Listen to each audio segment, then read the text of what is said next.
गुरु प्रदोष व्रत कथा। प्रदोष व्रत हर महीने में 2 बार पड़ता है, शुक्ल पक्ष और कृष्ण पक्ष की त्रयोदशी तिथि को यह व्रत किया जाता है। जब यह व्रत गुरुवार को पड़ता है तो इसे गुरु प्रदोष व्रत कहते हैं। प्रदोष व्रत की पूजा के बाद उसकी कथा को पढ़ना सबसे जरूरी होता है। आइए जानते हैं गुरु प्रदोष व्रत की कथा। गुरु प्रदोष व्रत बहुत ही मंगलकारी और शुभ फलदायी माना जाता है। इस प्रदोष व्रत को करने से भगवान शिव के साथ ही भगवान विष्णु की कृपा का भी लाभ मिलता है। माना जाता है कि गुरु प्रदोष का व्रत करने वाले को 1000 गाय को दान करने के समान फल की प्राप्ति होती है। शास्त्रों में बताए गए नियमों के अनुसार कोई भी व्रत तभी पूर्ण माना जाता है जब आप पूजा के वक्त उसकी कथा का भी पाठ करते हैं। आपको भी गुरु प्रदोष की पूजा का संपूर्ण फल प्राप्त हो, इसलिए हम आपको बता रहे हैं गुरु प्रदोष व्रत की कथा। कथा इस प्रकार है कि एक बार इंद्र और वृत्तासुर में घनघोर युद्ध हुआ। उस समय देवताओं ने दैत्य सेना को पराजित कर नष्ट भ्रष्ट कर दिया।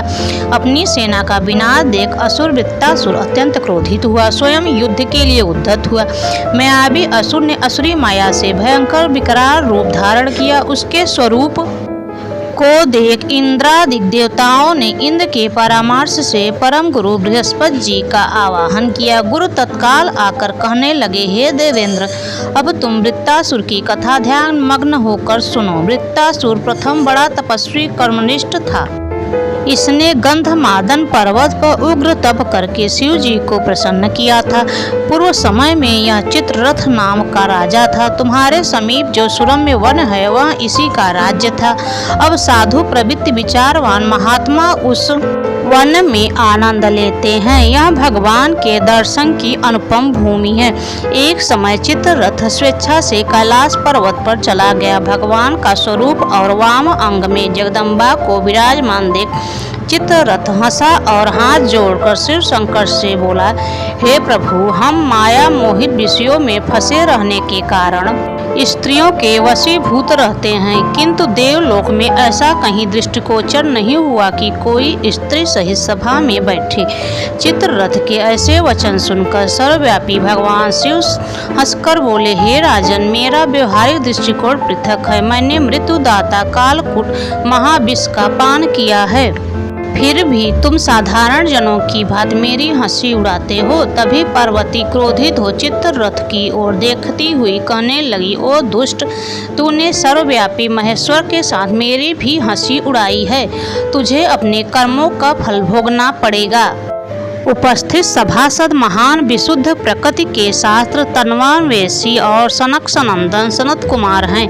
ये सभी सर्व अज्ञान नष्ट हो जाने पर शिव भक्ति में तत्पर हैं। अरे मूर्खराज, तू अति चतुर है, अतः मैं तुझे वह शिक्षा दूंगी कि फिर तू ऐसे संतों के मजाक का दुस्साहस ही न करेगा। अब तू दैत्य स्वरूप धारण कर विमान से नीचे गिर। तुझे मैं श्राप देती हूँ कि अभी पृथ्वी पर चला जा। जब जगदम्बा भवानी ने चित्ररथ को ये श्राप दिया तो वह तत्क्षण विमान से गिरकर राक्षस योनि को प्राप्त हो गया और प्रख्यात महासुर नाम से प्रसिद्ध हुआ। तवष्टा नामक ऋषि ने उसे श्रेष्ठ तप से उत्पन्न किया और अब वही वृत्तासुर शिव भक्ति में ब्रह्मचर्य से रहा।